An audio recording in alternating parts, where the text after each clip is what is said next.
Welcome to the Decode Podcast with Elias Malfovan, Daniel Stanfill, and Sean Kincaid.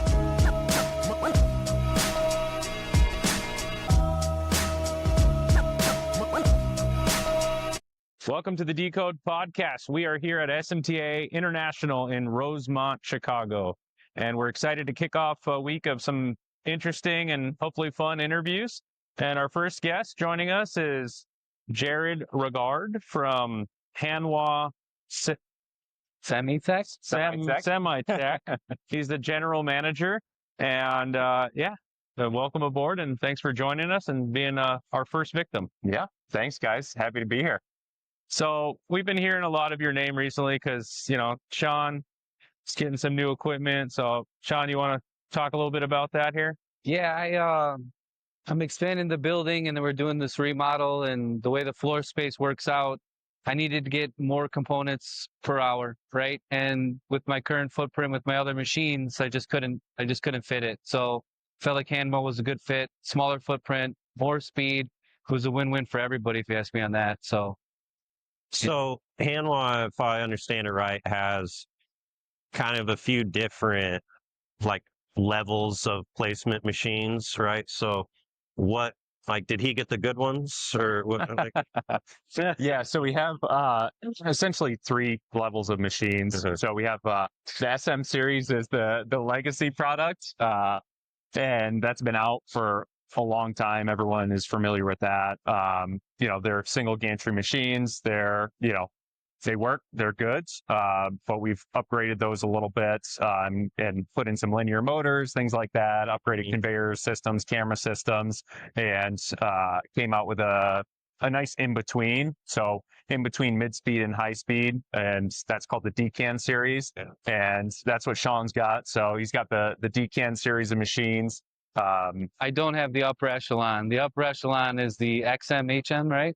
Correct. Yeah. So the HM and XM are basically the tier that's going to compete with any of the big three, right? So that's where we're winning with all the big CMs is with the HM and XM, but they need to have a line of a dozen machines, right? With almost 100,000 CPH per machine. They've just got a lot of volume. So Sean's going to be there soon though. Basically like my entire month of work in one day, right? So they're amazing. For now, though. I remember at Apex, though, one of the things we were at least me, I was shocked about was the dual layer conveyor, right? Like it's just dual lane. Yeah. Dual layer. Yeah. Dual lane conveyor. It just it's kind of I don't see anybody else doing it, But what I have seen is with AOIs and with reflows and printing, like people are actually building around it. So it's almost like someone, I don't know if they're just going to go all Hanwha going forward or what, or if these other places are going to try to do that as too. But it's very unique, very niche. And it's kind of cool that you could run one product on one side, one on the other, right? Yeah, exactly. Yeah. So it's, Hanwha calls it the D2. So it's the D2 line. They basically package with our partners on the printers. It's two printers inside of one package, right? So it's basically a back-to-back printer setup. SPI is in one package as well. And, the placement machines have always had dual lane conveyors, but we run two separate products all the way through, right? So you could be running on the front sides, a high volume product, and then on the back side, you could be changing over and running different products. Not just that though, if I understand right from when we talked at Apex, the reflow profiles can actually be entirely different. Not only can you run different types of products, but even different types of paste within the same. They'll be okay even running lead and lead free at the same time. If I understand exactly, yeah, and the oven's completely separate as well, right? Isolated chambers, and there's no risk. It's kind of a dream for like a high mix environment, right? I mean, that's as high mix as it gets. Yeah. The dream is everybody runs lead. Yeah, that's the real dream, right? Probably not all mil spec work, but yeah. So what do you have with you here at the show? Did you bring the whole line or a couple pieces? What do you got?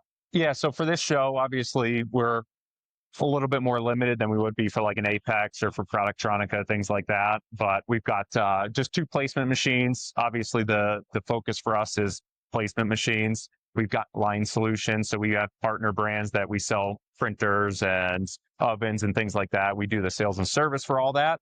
But for this show, to bring ovens in, increase booth space, do all of that, it just made more sense to focus on placement machines. So we've got one of our high-speed machines, an HM520W, which is basically, we have a few different versions of that.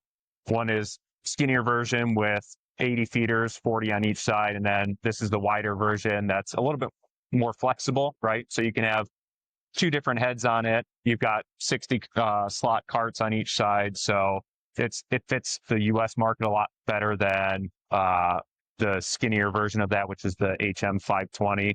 So that one's flexible. It's got 2 different heads on it, right? So you've got a good mix of, you can place all your chips all the way down to, I think we're 03, 015 on that, but I'd have to double check.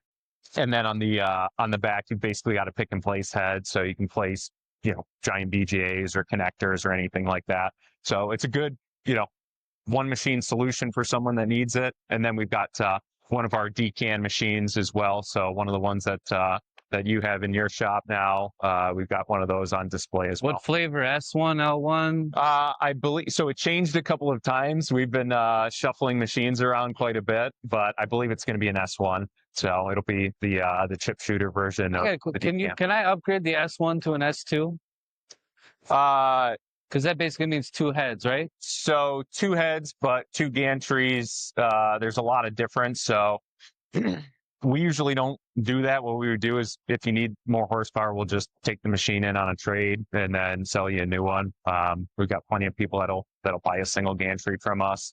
But to keep the cost down on a single gantry, single head machine, we don't put all the preparation into it for a second gantry and second head. If we do that, then it gets so close to being the same price that it doesn't make sense, right? And cost is the name of the game for a single gantry, right? We want to make sure that it's still within a good margin so that people can afford it and they're not really pushing close to that dual gantry. Yeah, I know this American market appreciates the lesser price these days, right? Like it's brutal out there. It really is. Yeah, it's more tough, every right? day. What do you see as a primary challenge, or what's kind of driving Hanwha to innovate or change? Like I look at placement and I say, okay, well, components are getting smaller. We can all agree on that, but they're also getting bigger, right? Yeah. So Right. like that seems challenging. Yeah. Yeah, so we've got extremes, right?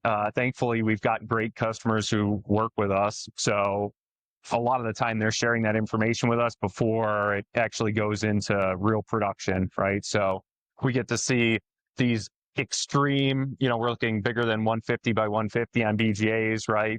They want 50,000 plus ball count. They want 500 plus grams on these things, right? So they're just getting bigger and bigger, and they're heavy. Yeah. And you've got other extremes of, we need insertion force. People want to bring things from whether it's odd form or through hole. Everyone wants to just throw it all on the placement machine. So we're trying to take it's customer focused approach, right? We rely on all of our customers to tell us what we need to do. Obviously, we do our own work and we do a lot of research and study ourselves, but yeah, we see it too, right? I mean, 0201 metric is becoming a lot more common. Yeah, where it was just no one placed it at all.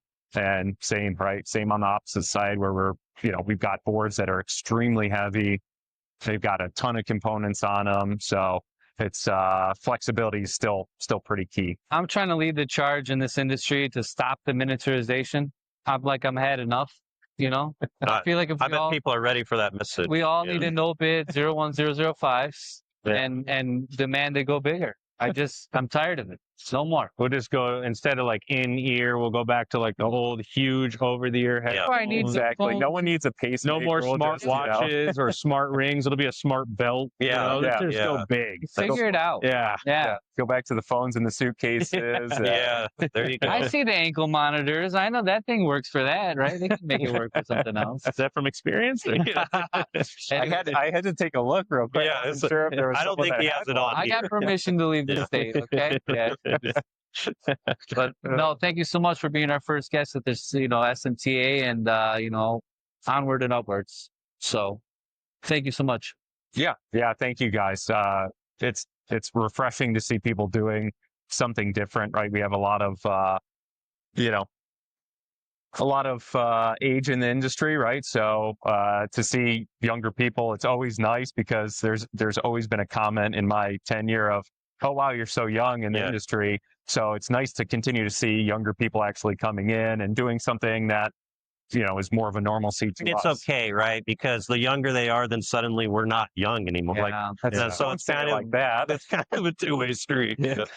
I like being the young one at 41, right? Yeah, yeah, exactly. No, we do share that message though. We're trying to get like even more involved at a college level and stuff and bring a educational approach to what we're doing and try to help get younger people into the workforce and things like that. Like, Yeah, we need. There's a lot of there's going to be a gap, right? there's so much experience that's like either having just recently exited or within the next couple of years, all these people, 30, 40 years of knowledge that's just about to retire. Yeah, we can't let that go away. Right. Yeah, that's such an important piece of it, right? Trying to retain all that knowledge that these people have and learn as much as we can while we've got them, because, you know, on the other side is retirement, and once those people get there, We don't want to have to figure all that stuff out again. No, start from scratch, no Exactly. thanks. Yeah. exactly. Yeah, and anything that we can do to help, right? You know, we love what you guys are doing. If there's anything else we can do to help and support and work together, we're here to help, right? We're all on the same mission, so, you know, we're here. Awesome. Well, thanks again for joining us, and we hope you have a great show, and we'll see you at the booth.